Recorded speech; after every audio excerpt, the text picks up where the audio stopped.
In this video, we'll point out a couple of details on this client's haircut that might be easy to miss.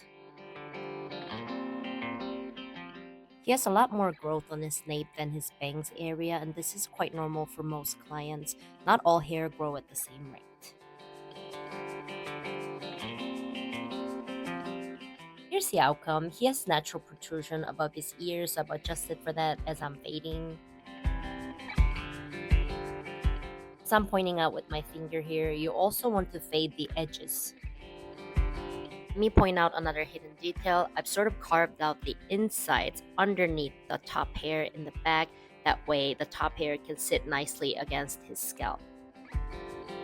This is just a customized detail for this particular client. Of course, not everyone has the same head shape.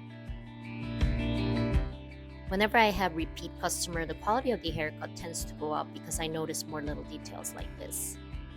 This dropping slope towards the back center ensures more volume at the back center. Of course, if you already have a skull shape with protruding back, you don't really want this detail. Ideally, your hair designer should always be thinking of ways to improve your hair experience. Now let's compare the before and after.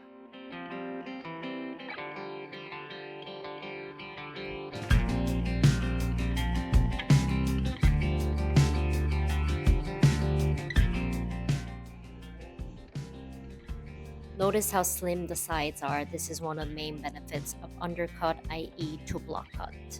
Get your customized haircut at Hairla. Thank you for watching.